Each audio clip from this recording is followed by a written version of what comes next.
All right, guys, so right here we have ride 18 called. We should have the trio on the front side, back side guard, and tackle should be cutting through, or cutting up, excuse me, cutting through.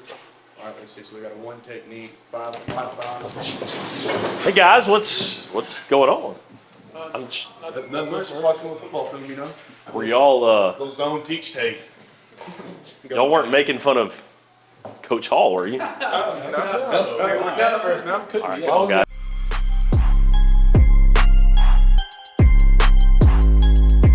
Go Wildcats. I mean, Carson just engulfed the guy. You could have done a matchup Just today. immaculate swan dive. I mean, It was some nice cushioning. it's a nice cushioning. I mean, you just can't coach that. Look at the tibia on this guy. That's gonna be it if you see him one day. 4 foot long, they gonna think it's a T-Rex leg. You're not hydrating for tomorrow. You're hydrating for Friday nights when it matters. You gotta be able to sustain it through the fourth quarter. Aaron, who sings this song right now? Joe Montana. Close enough, I like it. All right, welcome in. Thanks for watching this week's episode. We're here with almost the entire offensive line group. Let's just talk quickly, guys, about how the season has gone as a whole. How have you been able to grow together as a unit?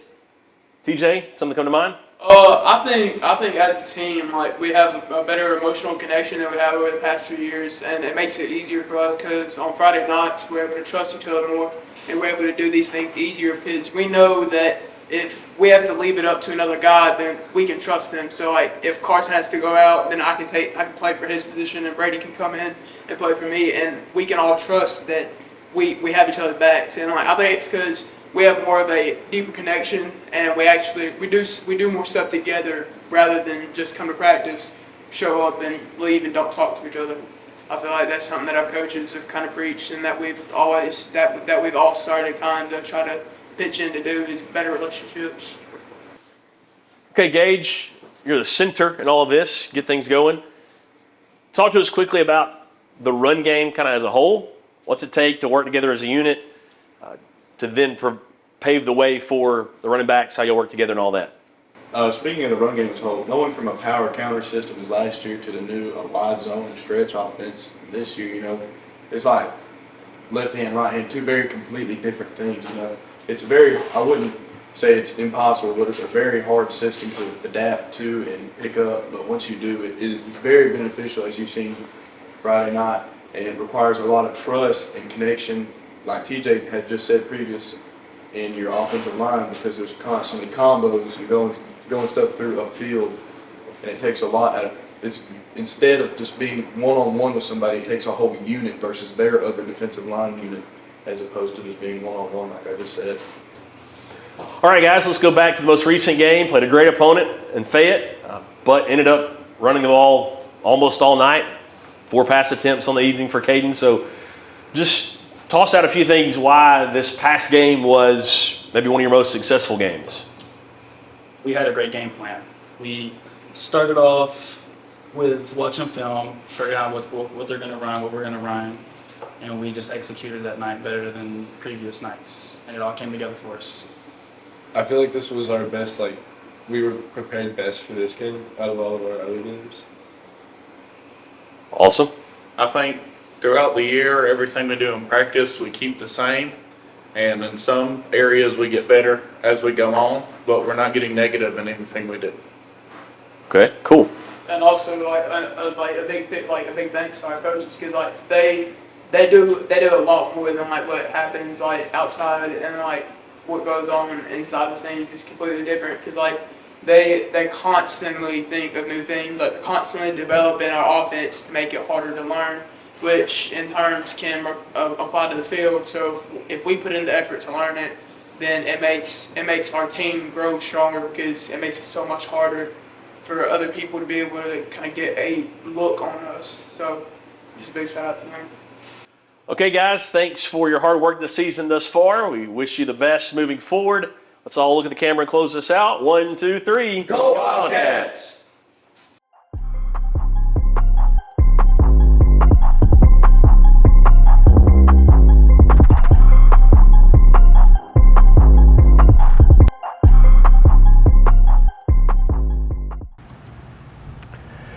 All right, Coach, so we got the next opponent coming up, Gordo Green Wave on the road. But before that, coming off a bye week, talk to us about the importance of the bye week in the schedule, importance of recovery. What does that look like? Yeah, one of the big things that we've stressed, not just in a bye week this season, is recovery. You know, we start that on actually on Tuesday afternoons. We start some recovery circuits, and we carry those all the way through Thursday afternoon and then Friday morning. And, you know, we're of the belief that the fresher team on Friday night will play harder longer. And so we want to train hard early in the week and then recover just as hard. And so the bye week gives you an opportunity to do that. It also gives you an opportunity to do some things you don't do during a normal game prep week. Like we were able to do live special teams. We don't do live special teams because we don't want the collisions like that for the injury risk. So a lot of that's done on air against scouts.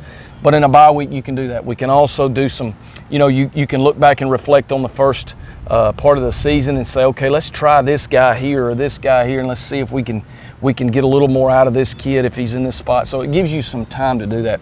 But we also rest. We take a couple of days off. And my advice to the players is part of recovery is get away from it. Get your mind off football. Go be a kid. Do some fun things. And then when we come back together, let's go ahead and use this as an opportunity to build toward our next opponent. All right, so that next opponent in this case is the Gordo Green Wave, going to Gordo. Yeah. Frequent foe, formidable foe, oftentimes. Just talk to us about that matchup this year. Yeah, obviously we've had some battles with them over the time we've been here. We had a 13-7 game down there several years ago. We had one that was 14-7 going in the fourth quarter a couple of years ago when we went down there. It seems like our kids have always played well down there. We've gotten up for that game, and what a great high school environment. That is a cool place to go play. One of my favorite. They put you in this little bitty old locker room, and it's just old school. You know, a lot of people get like, I think that's cool. That's kind of the aura of going on the road, and they're going to treat you bad, and you got to go in, and so we love it. They got a turf field that's real pretty. Their fans are great. They know football in that community.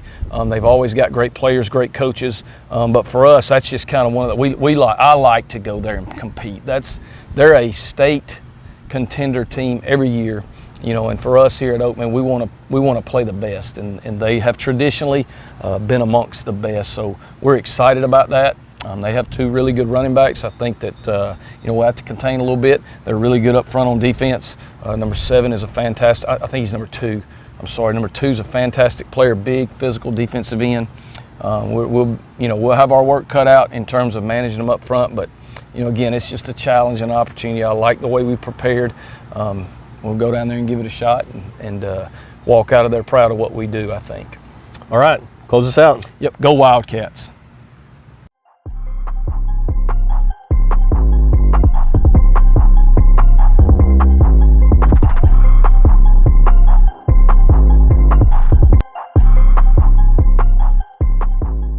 Backside should be cutting off, getting up the backers and stuff. It happens. Man. It's locked. It's locked. That's pretty funny. I blew the wax all over my arm.